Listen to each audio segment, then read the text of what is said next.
It's time for a cup of coffee with Will and Chris at Slumberland Furniture. From Slumberland Furniture in Osage Beach, here are your hosts, William Holtz and Chris Schneider. It's that time for your weekly cup of coffee. And like always, here at Slumberland at the Lake, I'm Wild Will. I'm Uncle Chris. Great weekly show for you. We got some local headlines, we got some football, we got country music, and some history on the castle ruins at Ha Ha Tonka, that and a lot more. But first, this from our friends at Slumberland at the Lake. Hey everybody, it's Daryl Cunningham with Slumberland Furniture at the Lake. We're in the middle of our fall home sale. I know the temperature's hot outside, but the deals are even hotter inside. Not only do we have great deals, but we're also doing 0% interest financing for up to 36 months.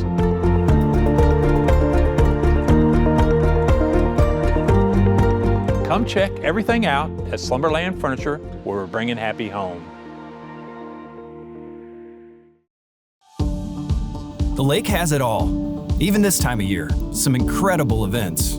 The scenic outdoors, there's so much to see. But listen, there have been an average of 6 fatal crashes in Missouri per month from distracted driving this year.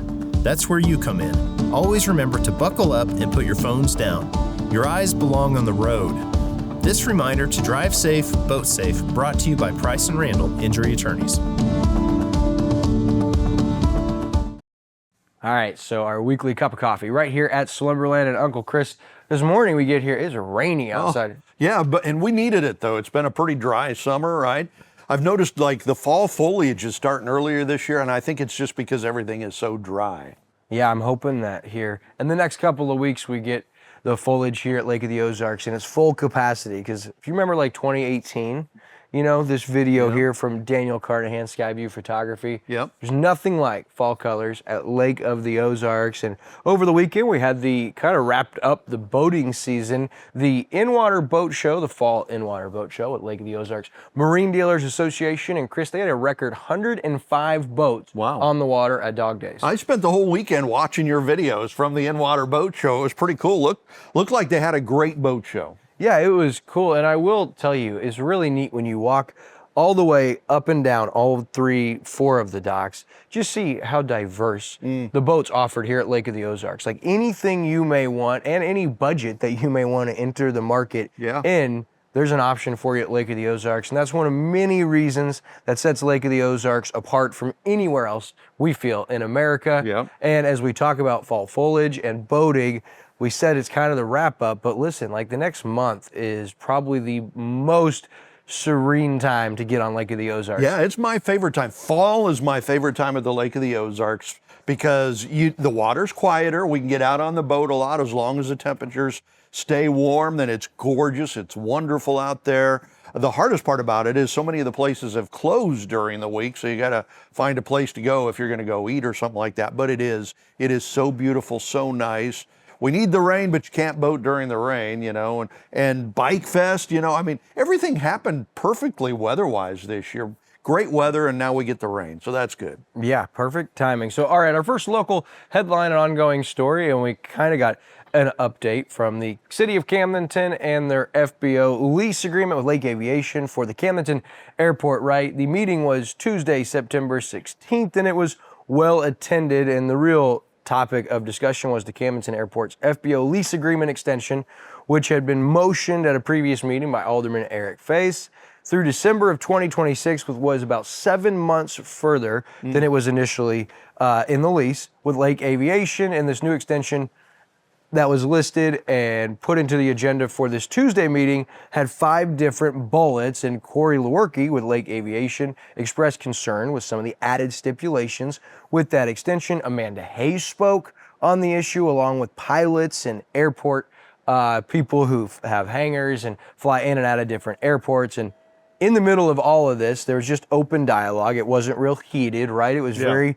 calm. Good. Alderman Eric Faye's motion that they should extend the agreement as currently listed, as that was his initial motion. Wasn't to go back to the lease and add stipulations and new things into it. And so he motioned that, and there was some uncertainty from the mayor and the city administrator, Jeff Hooker.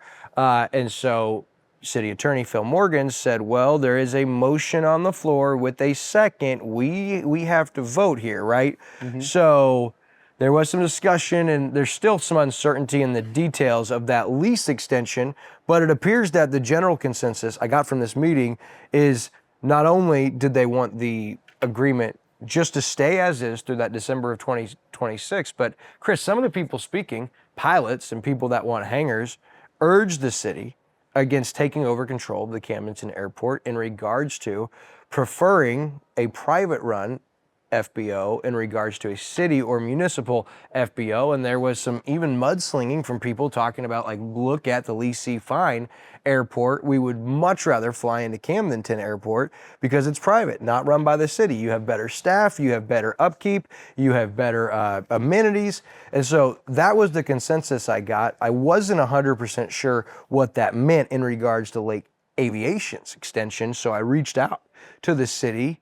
And Tuesday morning, City Administrator Jeff Hooker said that this lease extension with Lake Aviation will be in an ordinance. It'll come in the form of an ordinance at the October 7th meeting for a reading and then a vote. So it'll come in the form of an ordinance, that extension. So their plans are, yes, to extend Lake Aviation through December of 2026. And then it did look like the city, as you alluded to last week, does have the intentions at that point in time to take over the operations for the Camdenton Airport. Yeah, when we sat down and talked with the mayor and his staff a couple of weeks ago, they said, okay, so it seems to us like this is a moneymaker for us. If the city takes over the airport, we can make a lot of revenue for the city doing that. Hopefully that is true, but that seemed to be their motivation, and they seem to be pretty confident that they can hire a manager that can run that airport and do a good job of it and, maintain a high quality there. Obviously, all of that is yet to be seen. We'll see if that is the way that turns out. I think it's inevitable that this is going to happen. Camdenton wants to take back over control of the airport. They used to do it. From what I've heard, they did a great job. Somebody had passed away and they needed to hire a company to step in and run it for them for a while, but they want to take it back over, and they're going to do it. Let's just hope that they do it in a good, smooth way. And one other thing that was brought up at the meeting was two individuals who would qualify and like to put the bid in for operations of the Camdenton Airport spoke and said, hey, we were under the impression, based on further or previous discussions, that if there was a change in management, that we were the ones that would get the job. Yeah. And if you're not going to extend with Corey and Lake Aviation, we want that opportunity. And Corey Lewerke actually gave an endorsement for these individuals and said, I'm fine if it's not going to be me. It can't be city run. Like, I know it seems like there's a lot of money to be made, but at what cost? Like, instead of pocketing profits, we'd like to have additional staff. We'd like to have better facilities. And pilots spoke in regards to that, saying, yes, we want a private run airport. And when you take over a FBO, there's a lot more that goes into it. And so there were just pilots and people who were urging, and it did appear, just based on the body language and the way I saw City Administrator Jeff Hooker, that he feels like he has crossed these bridges, that he has looked into this, and he seems to have a fairly good plan. And as you said, yeah, it will kind of see, especially as we get closer to the end of 2026, as that contract with Lake Aviation is set to expire. Yeah, and it'll be interesting to see how the transition goes. If Corey Lewerke and Lake Aviation is willing to help train whoever the city hires to take over and run the airport, we don't know how that's going to run. This has all caused a lot of bad blood in Camdenton, and I mean, between the city and the airport people and the city and the Chamber of Commerce, and hopefully that can be smoothed over and go back to a good working relationship. But there's been some choppy water here the last few months. Yeah, that was one of those bullets that was added to that lease extension, was the training of the new operations. And Corey Lewerke said, like, I already told you, I'm willing to do that and want this to go down well. I want this, put this behind us, and I want things to be clear. I want it to be smooth. Like, I know no one wins if we're at odds. And he said, but I'm not comfortable with the verbiage as far as 7 months worth of full training of your new staff. So that was one of the things that, was in there. But again, we'll keep you posted. All right, another local headline, a sad one. Salt Lake Expo reported that police were investigating a shooting in Versailles Monday a.m. Yeah, it left a woman in critical condition. And this happened Monday morning. The suspect at the time remained at large. About 7:34 in the morning, September 22nd, Versailles Police Department dispatched to the 100 block of South Burke. And upon arrival, officers found an unconscious female with an injury to the head. She was transported to the hospital. All facilities in Morgan County School District were placed on lockdown because of this shooting. Scheduled practices were canceled. Lake of the Ozarks Major Case Squad called to assist in the investigation. According to police, the suspect was wearing a pink hoodie and gloves and a mask and sunglasses, right? Okay, so obviously there was some intention. There was some pre-thought to this. At this time, we believe the incident was of personal nature and there is no cause for alarm to the public, according to the Versailles Chief Chad Hartman in a press release. He said, we're continuing to work on the investigation and we'll give further information. So just kind of a scary situation, 7:30 in the morning. Apparently, sounds like this person in the pink hoodie comes up and shoots the woman in the head right there on the street and then gets away. Well, and not only that, but I thought it was interesting that in that press release, you said that they believe it to be of personal nature and there's no cause for alarm to the public. However, they are saying if you have information or you know anything, they're urging you to call the Versailles Police Department at 573-539-2580. But sad story, crazy to think, and it just appears it continues to get closer and closer to home all the time. You know, in the wake of the Charlie Kirk assassination, a shooting right there in the public, it really hits home, you know, when you read a story about that, I mean, here's another shooting in the public, on the streets, you know, and well, it might have been a personal situation, which it sounds like, but that doesn't mean some, you know, passerby nearby couldn't get hurt. So, sure. Yeah. All right, another local headline in close to Versailles, this one also from Lake Expo, but a local man was arrested for threatening the Morgan County prosecuting attorney online. Yeah, 49-year-old Gravois Mills man. The probable cause statement indicates that the post appeared on a social media group's page discussing the Charlie Kirk murder, right? With Mark Ream posting a comment saying, what if it was Dustin Dunkley, who Ream also blamed for his daughter being taken away under what he called false pretenses. The post by Ream went on to say that he has his own agenda to conquer and worry about. Ream, who claimed to be drunk and not thinking about his wording, was arrested over the weekend. He's formally charged with tampering with a judicial officer, bond set at $150,000. Hey, drinking and texting or whatever is not a good idea, right? Yeah, posting. You're gonna always get in trouble. Online, and that's very serious. I mean, tampering with a judicial officer, and you can see that a bond set $150,000. What may seem like an online statement that may have appeared harmless was not, and serious consequences. Maybe a lesson for all of us out there as far as what you post online, you know. Yeah. All right. Another local headline, Presiding Commissioner Ike Skelton apparently strikes a plea deal over the LPR felony charges. Really? So this from Lake Expo. Skelton, of course, charged in March of 2025 with 2 felonies and 1 misdemeanor count after allegedly taking down a flock license plate reader camera that was installed by the Missouri State Highway Patrol along Highway 54 within Camden County. We all remember that. Now, the county had previously passed an ordinance banning such cameras, and that's why Skelton was charged. Now, the felony stealing is a Class D felony, the tampering with utility service is a Class D felony, and the obstructing of government operation is a Class B misdemeanor. He pled not guilty in March of this year, and in June filed the motion to dismiss the case. So it's interesting, on August 18th, the prosecution requested a continuance, informing Judge Aaron Martin that Skelton had come to a plea agreement. Interesting. The plea hearing is set for October 6th at 1:30 in Camden County. But very interesting. This was massive news, right? And so in that plea, the question is there still felony counts, or is this going to be pled down to misdemeanor, which would allow Presiding Commissioner Ike Skelton to still be an elected official in Camden County? But if there is a felony charge, that would make him ineligible to be an elected official and serve in the capacity of presiding commissioner. So the outcome of this have huge ramifications for Camden County and for the fight that presiding commissioner feels like he is fighting here. So it'll be interesting to see what takes place. That's just a couple weeks away. Yeah, and as we mentioned last week, this is kind of a precedent setter, I think, around the country. There are a lot of people like Ike Skelton that do not like these license plate readers. They feel like it's an invasion of privacy and personal information. A lot of people feel that way around the country, and so there's a tide to do what Ike is doing and try to get rid of those. And I think a lot of people around the country are watching to see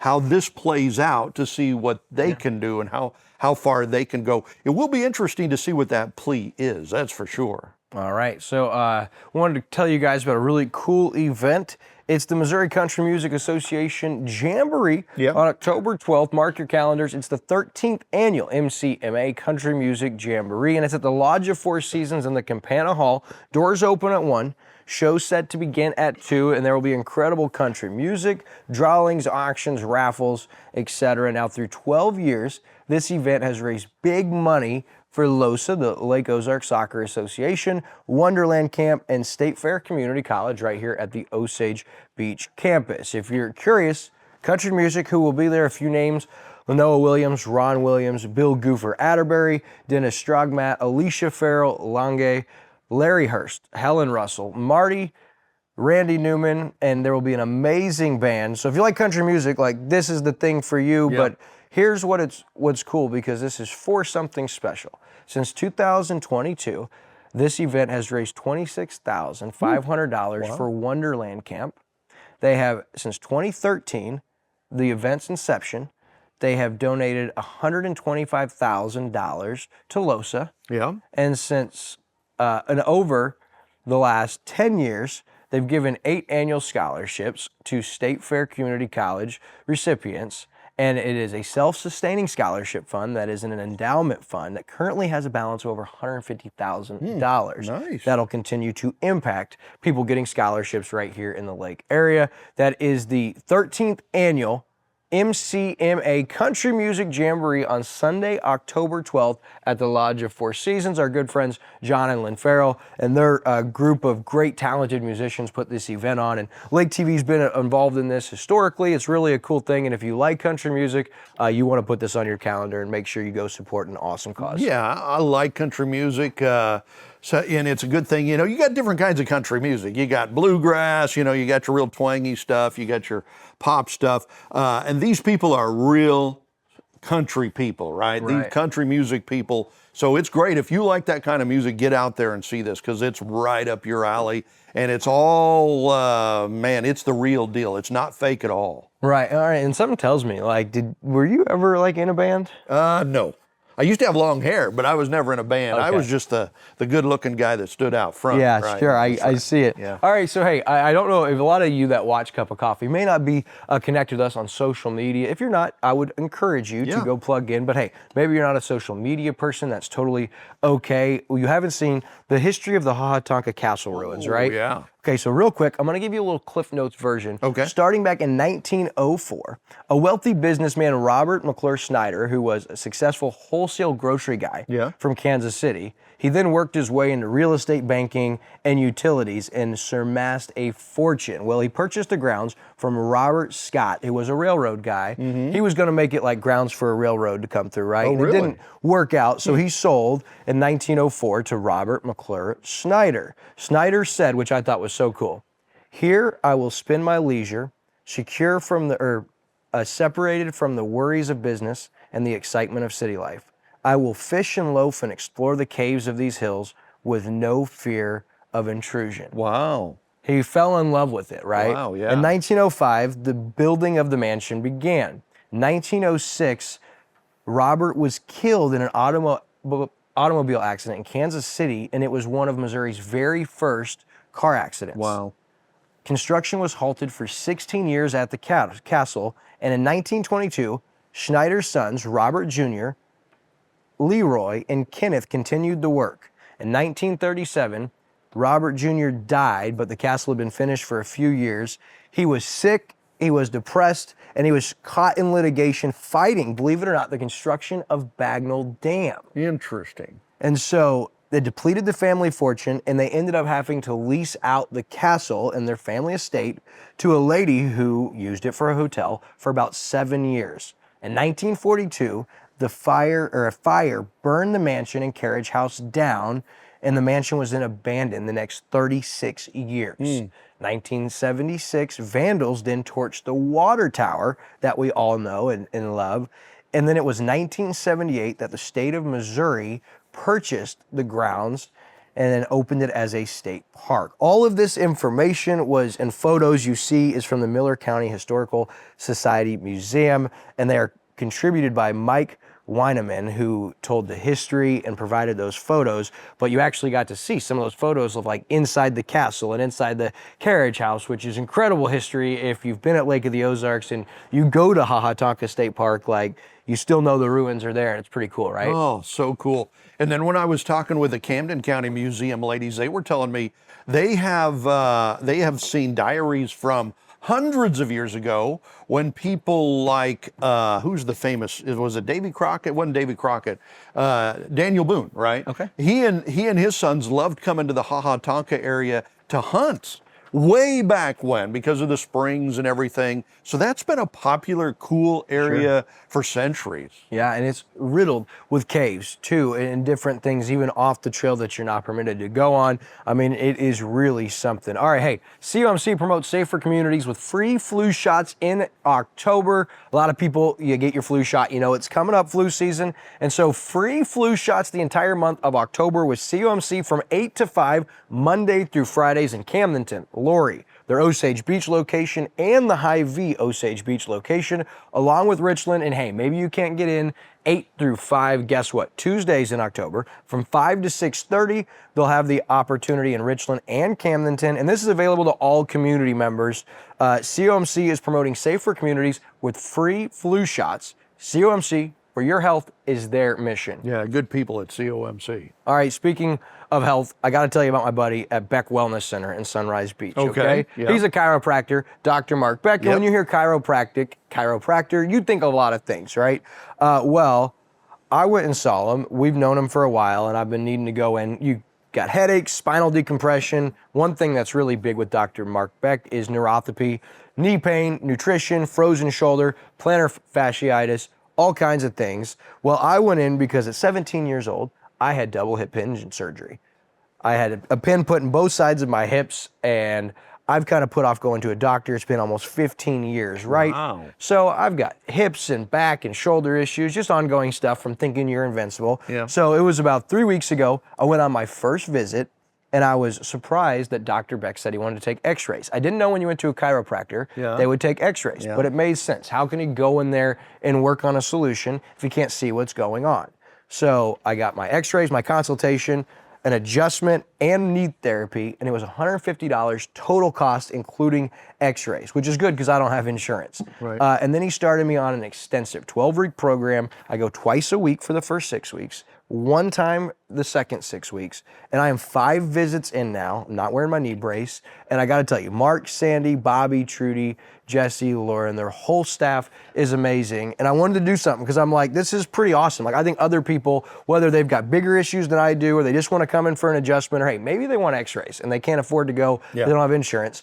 Well, Dr. Mark Beck and Beck Wellness Center are going to give you an amazing offer for your first visit that you come and see him, including your adjustment, your consultation, and x-rays if you need it, for just $75. All you got to do is mention William Holtz and Lake TV, one or the other. You go by and you see them for the rest of 2025. That offer is available. So seriously, whatever you're dealing with when it comes to headaches, knee pains, back problems, just go see them. It's worth a shot for $75. Give them a call, 573-207-0441, or look online at sunrisebeachchiro.com. And not only that offer for like minor stuff, but there are people I'm talking to that are now driving again because they have neuropathy.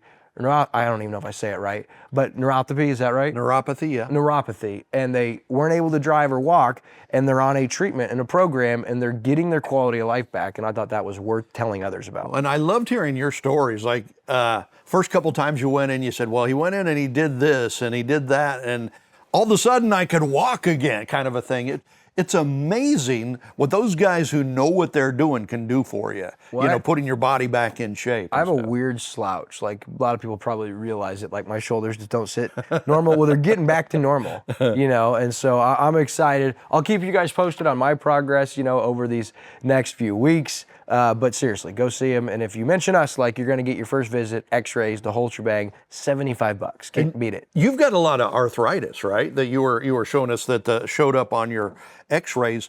Headed that way. Oh my Yeah. gosh! And it can really help you out and release a lot of pain and stuff like that to get adjusted, get back and put back in place. Don't really want to tell everybody just how fallen apart I am exactly, but thanks, Uncle Chris. All right, so hey, Porto Cima, the club of Porto Cima, they recently celebrated 25 years of luxury here at Lake of the Ozarks. Now, the vision was simple, right? Create the finest golf and boating community in the Midwest, infused with a subtle Mediterranean charm. Porto Cima, roughly translated as hillside by the harbor, was born 25 years ago. It's the only private club here at Lake of the Ozarks. They got memberships, dining, 17,000 square foot clubhouse, and it's the only Jack Nicklaus signature course here in mid-Missouri. Don't forget they got a yacht club, and they recently celebrated 25 years at the club at Porto Cima. Mark Brown and what they've done with Susan and Peter Brown and that entire family is just amazing. In 25 years, they're continuing to put back in. They just did some major work to the golf course. It's looking amazing, and so we're really looking forward to that. And when I hear the name like Jack Nicklaus, like that is the Golden Bear, right? Yeah, absolutely. 18 major Right there, championships. Golden Bear. 18 major, 117 pro wins in his career. Like that's unbelievable. When I was looking up, like how good was this guy? Because I'm a Tiger Woods guy, but now I'm a Scotty Scheffler. Is going to be the GOAT. I'm saying it. Like I think Scotty will be the greatest ever. And I have to start looking at like, well, who are some of those other guys that when I wasn't watching golf? And I'll tell you what, the Golden Bear stretch from like 72 to 88 was wow. Unbelievable. One of the greatest ever. Love the Coppler Brown family too. Susan Coppler Brown, her dad is the guy that built Four Seasons, right? The Lodge of Four Seasons, and helped develop much of the Lake of the Ozarks area, including Porto Cima. You know, I mean, these people are legendary. And that what they've done with Porto Cima is just fantastic. He was behind helping get the toll bridge built to open up that whole side of the lake. Absolutely. No doubt. Really cool. So congratulations to them on 25 years at the club at Porto Cima. All right, so hey, our weekly football recap. Want to congratulate our best seat in the house weekly winner. It was a four-way tie. Uncle Chris, Spencer Wall, Nick Reese, and Alma Anderson. All four of you tie, so it's going to carry over. So next week's winner gets $50. Otherwise, you're all going to get like $6.25. Right. And I don't want to cut the gift card in four ways. But overall, Alma Anderson is tied with David in first place at 38 points. You're right in second at 37. And then a three-way tie in third. Cam, Nick, and Spencer at 36 points. Pretty close competition. All right, Mizzou beat South Carolina. Good win. And Nebraska. Man, that was close. It was, but it wasn't even that close. I mean, Michigan was much better than Nebraska, but at least Nebraska's in the game now. So they're making strides, which is nice. I was pleasantly surprised when I went and looked at the final score, and I was like, I was hoping to see Nebraska got the W, and who did finally get off the snide. The Chiefs beat the real good Giants, 22-9. Still didn't look that good, though. They don't look like the Chiefs. 1-2. They've got the Ravens this Sunday. Can they beat them? No, Ravens are going to win. I think the Ravens will beat their butts good, I think. Chiefs need to figure some things out. They're not playing well. All right, the most important football that we talk about, high school football, Osage all over Eldon Friday night, 50-12. Yep. Got the W. 3-1, they're up to 8 in Class 3. State of Missouri, Hunter Schreiman, 3 tutties. Brock Arrowwood did it on both sides of the ball. Drake Williams, his best game of the season, and Maverick Trusty, just too much. Osage at home against the 0-4 Pintos Friday. We'll have them next week at home against Hallsville for homecoming on Lake TV. And then Eldon, they're going to be at Hallsville at 1-3. They've got a chance to bounce back. Yep. You know, don't think that just because they lost to a good Osage team that they're going to repeat what they did last year. And then we'll have Camdenton right here on Lake TV. Camdenton 0-4, but they got a shot. Battles also 0-4. Yeah, this is maybe one of the 2 chances Camdenton has to win this year. But listen, it's homecoming. It's exciting. Who doesn't love high school football at the jaws of death? Well, I did just want to say, Go look up this week's Bible verse of the week, 2 Corinthians 12:9, as Paul was writing to the church in Corinth. It's probably his most passionate and personal book he wrote. As we wrap up this week's cup of coffee from Slumberland at the Lake, thanks for watching.